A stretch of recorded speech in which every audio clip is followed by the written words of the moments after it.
तो आज हम शुरू कर रहे हैं शेक्सपियर के सबसे इमोशनल और ट्रेजिक प्ले किंग लियर का। Act one. एक्ट वन में एक राजा ऐसी गलती करता है जो उसके लिए जिंदगी भर का दर्द बन जाती है। तो चलिए शुरू करते हैं यह धमाकेदार कहानी। Scene one. एक्ट वन का सीन वन। कोर्टरूम का फैसला। कहानी शुरू होती है इंग्लैंड के रॉयल प्लेस में। किंग लेयर, एक बुढ़ा और पावरफुल राजा, डिसाइड करता है कि अब वो अपना राज्य अपनी 3 बेटियों में बांट देगा, गॉनेरिल, रीगन और कॉर्डेलिया। लेकिन बांटने का तरीका सिंपल नहीं था। लेयर कहता है, जो मुझसे सबसे ज्यादा प्यार करेगी उसे मिलेगा सबसे बड़ा हिस्सा। हाँ, राजा अपनी बेटियों के दिल की परख शब्दों से करना चाहता था और यही उसकी सबसे बड़ी गलती थी। सबसे पहले बुलाई जाती है गॉनेरिल, बड़ी बेटी। गॉनेरिल बहुत चालाक थी। उसने बड़े बड़े लफ्जों का जादू चलाया। मेरे लिए आप सब कुछ हैं। मैं आपसे उतना प्यार करती हूँ जितना शब्द बयां नहीं कर सकते।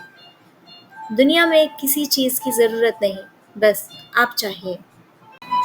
और तुरंत किंगडम का बड़ा हिस्सा गॉनेरिल को दे दिया। फिर आती है दूसरी बेटी रीगन। वो और भी बड़ी बातें करने लगती हैं। मैं तो गॉनेरिल से भी ज्यादा प्यार करती हूँ। मेरे लिए आप ही सब कुछ हैं। मैं अपनी खुशी, आप अपने सपने, सब कुछ आपके लिए कुर्बान कर दूंगी। लियर और ज्यादा खुश हो जाते हैं।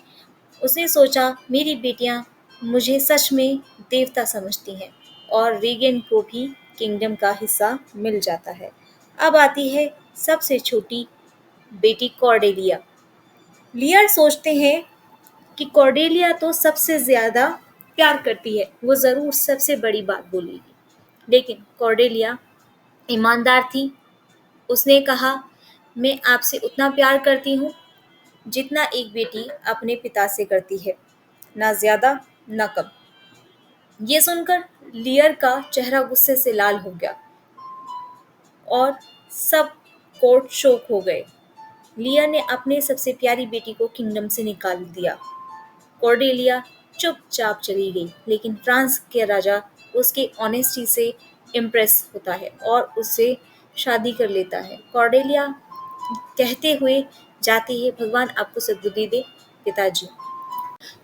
सीन 2 में यह सब देखकर लियर के वफादार दोस्त केंट आगे आता है।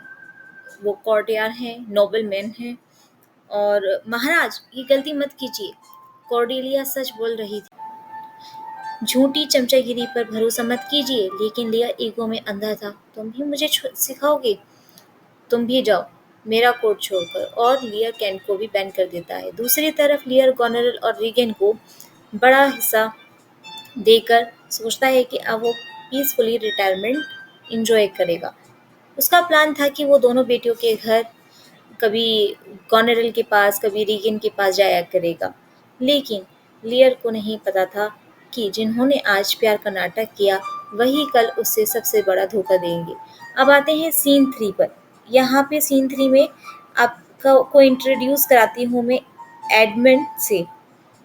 एडमंड जो कि ग्लॉस्टर का बेटा है और ग्लॉस्टर एक नोबल मैन है, जैसे कैंट है ना वैसे ही ग्लॉस्टर भी है कोर्टियर। ये ग्लॉस्टर का इलाइटमेंट बेटा है, नाजायज बेटा है एडमंड। वो अपने पिता और भाई एडगर के खिलाफ एक इविल प्लान करता है। वो बनाता है, वो कहता है कि मैं दुनिया को दिखाता हूँ कि मैं भी कुछ हूँ। मैं अपने भाई को बर्बाद कर दूंगा और अपने पिता को बेवकूफ़ बना के सब कुछ अपने नाम कर लूंगा। और यहाँ से कहानी ट्रैक शुरू 2 में, जहाँ ग्रीड, बेट्रायल और पॉलिटिक्स का गेम अब और डेंजरस होने वाला है। सीन बाय सीन चलिए देखते हैं क्या होता है। Act 2 scene 1। सीन शुरू होता है ग्लॉस्टर के कैसल में।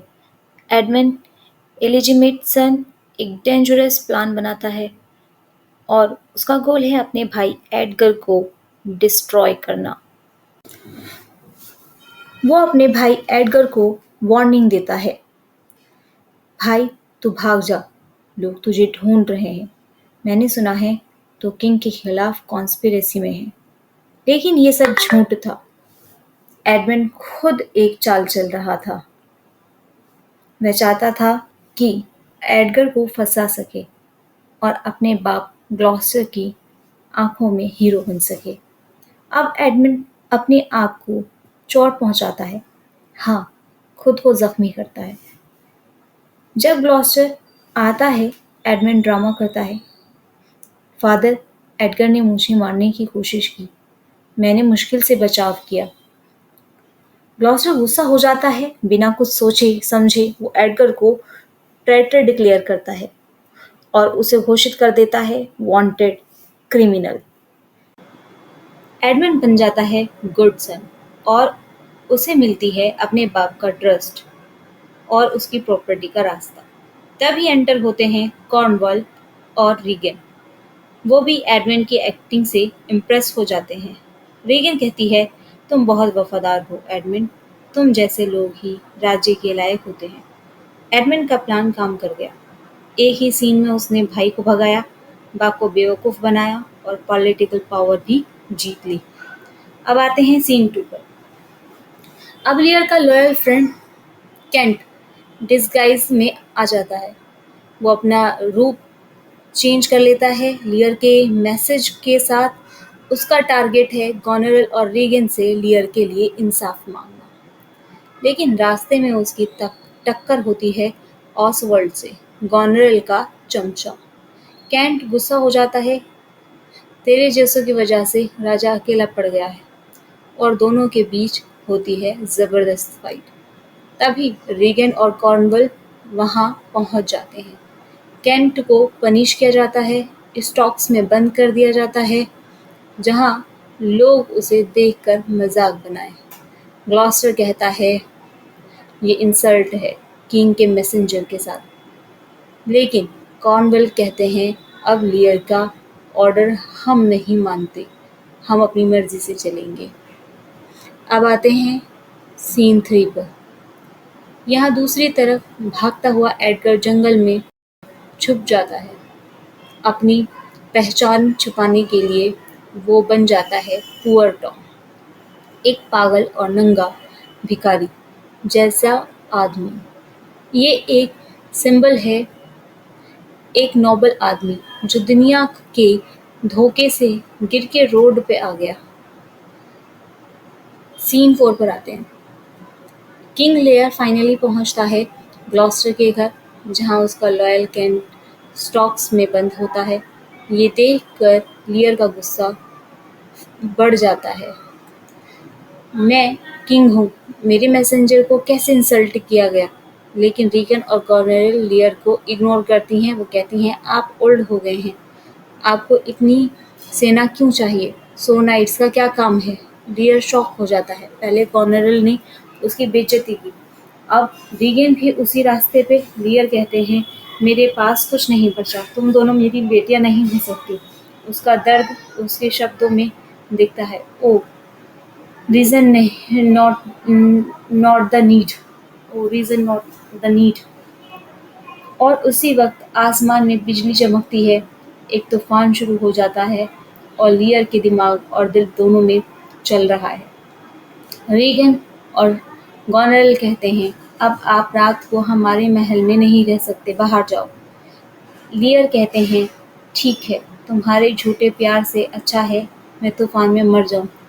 और लियर बाहर निकलता है और खुले आसमान के नीचे एक राजा जिसका अब अपना घर भी नहीं है। दोस्तों, अब तक लियर अपना किंगडम हार चुका है, रिस्पेक्ट हार चुका है, और अब बारी है उसके सबसे बड़े लॉस की, अपना मेंटल पीस। एक्ट 3 में लियर खुले आसमान के नीचे है, अंदर तूफान है, बाहर भी तूफान है। क्या वो इस दर्द को सरवाइव कर पाएगा? आओ जानते हैं, scene by scene. Scene first.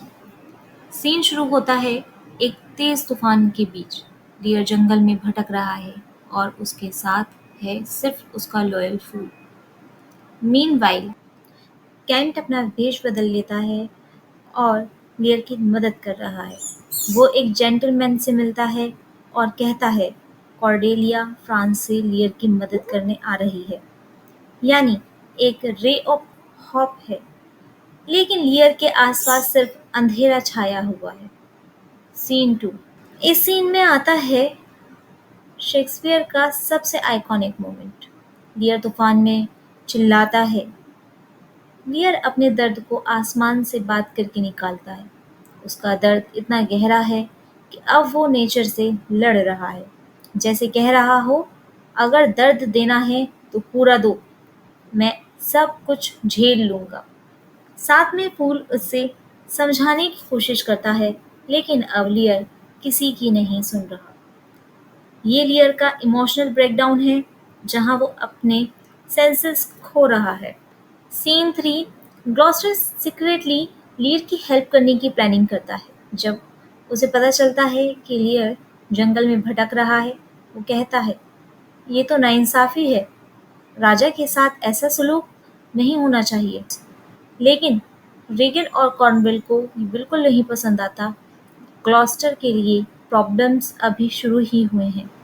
Scene 4। Kent लियर को एक छोटी सी झोपड़ी में ले जाता है, जहाँ लियर मिलता है पुअर टॉम से, यानी एडगर, ग्लॉस्टर का जायज बेटा, जो अब एक पागल भिखारी बन गया है।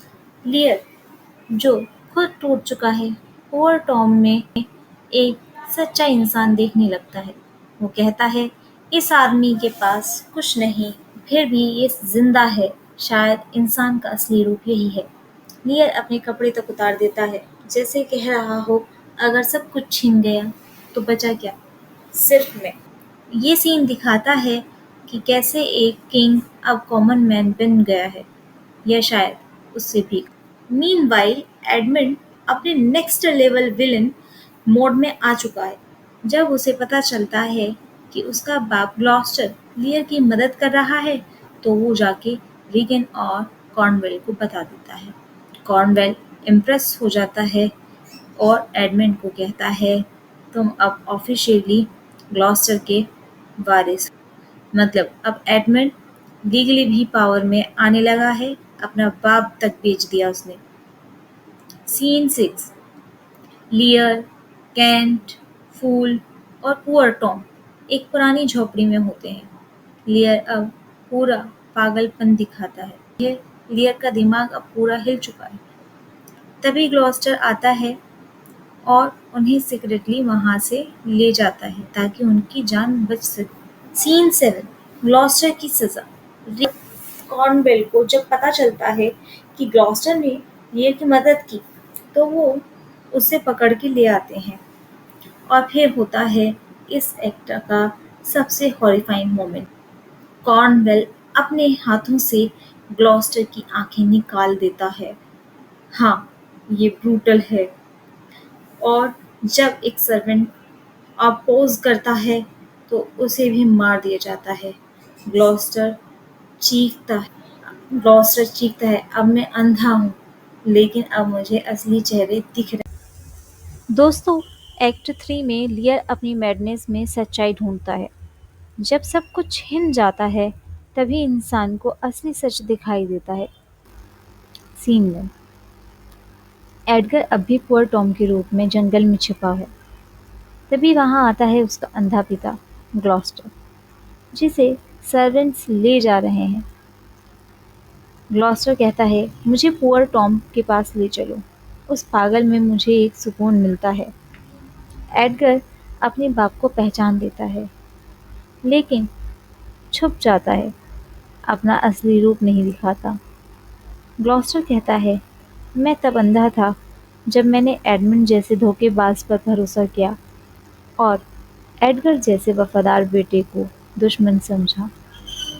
इसी में हम देखते हैं कि एक बाप का पछतावा और एक बेटा जो चुपचाप उसकी सेवा करता है, बिना अपनी आइडेंटिटी रिवील किए। ये इमोशनल और सिंबॉलिक दोनों हैं। जो देख नहीं सकता वो अब ज़्यादा क्लियरली सोचता है। अब आते हैं सीन 2। शिफ्ट होता है गॉनेरिल के प्लेस में। गॉनेरिल अब खुद कॉर्नवेल के डेथ के बाद एडमंड के प्यार में पड़ गई है। हाँ, जिसे वो अपना स्पाई समझती थी। अब उससे फ्लर्ट करने लगी है। गॉनेरेल का हस्बैंड एल्बनी इस गेम से डिस्गाइज्ड है। वो लियर के दर्द से डिस्टर्ब्ड है और फाइनली रीगन और गॉनेरेल के अगेंस्ट जाता है। एल्बनी कहता है, ये राज्य तो अब पापों का अड्डा बन गया है। इंसानियत कहाँ गई? अब तक सब विलेन एक टीम लगते थे, लेकिन अब विलेन के बीच भी क्रैक्स पड़ रहे हैं। सीन 3। फ्रांस की प्रिंसेस कॉर्डेलिया, लियर की छोटी और सच्ची बेटी, फाइनली स्टेज पर वापस आती है। फ्रांस का आर्मी इंग्लैंड में आ चुका है। नफरत के खिलाफ प्यार का युद्ध शुरू हो रहा है। कॉर्डेलिया कहती है, मैं जंग जीतने नहीं, अपने पिता को बचाने आई हूँ। लियर की मैडनेस की खबर उसके पास पहुँचती है और उसका दिल तो टूट ही जाता है। एक बेटी जो ठुकराई गई थी, अब अपने पिता को गले लगाने आई है। सीन 4। लियर अभी जंगल में भटक रहा है। कपड़े ऑलमोस्ट कपड़े ऑलमोस्ट नहीं हैं, आँखों में पागलपन है और ज़ुबान में गिल्ट। कॉर्डेलिया के लोग उसे ढूँढ लेते हैं और उसे हॉस्पिटल टेंट में ले जाते हैं। वहाँ एक सीन होता है जहाँ लियर होश में आता है, कॉर्डेलिया को देखता है और कहता है, तुम मुझे माफ़ कर सकती हो, मैं तुम्हारा प्यार पहचान नहीं पाया। कॉर्डेलिया का जवाब होता है, मैं बेटी हूँ और बेटी कभी नफरत नहीं करती। सीन 5 और 6 में मर्ज कर रही हूँ, ओके। रिकिन अब एडमिन को अपना बनाना चाहती है, लेकिन गॉनेरिल ऑलरेडी इंटरेस्टेड है। दोनों बहनें अब एक दूसरे के खिलाफ जाने लगी हैं, एक ही आदमी के लिए। पॉलिटिकल पावर अब लव ट्रायंगल बन चुकी है। एडगर अभी भी अपने बाप ग्लॉस्टर के साथ है।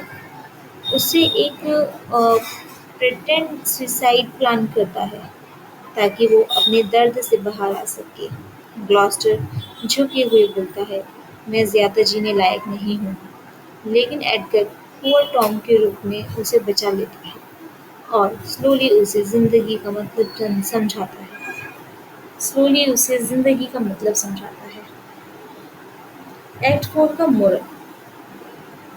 दोस्तों, एक्ट 4 में हम देखते हैं पागलपन के बीच भी प्यार बचा है। लियर को सच्चा प्यार कॉर्डेलिया में मिलता है और ग्लॉस्टर को अपने पागल बेटे में।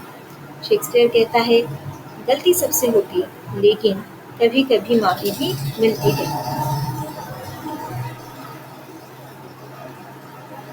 अब लियर और कॉर्डेलिया 5 फाइनल एक्ट है, सीन बाय सीन। चलिए स्टार्ट करते हैं। ये एक्ट है सबसे ज़्यादा इमोशनल और ट्रेजिक। तो चलिए बिना टाइम वेस्ट किए शुरू करते हैं। सीन 1। रेगन और गॉनेरिल दोनों एडमिन के लिए लड़ रही होती है।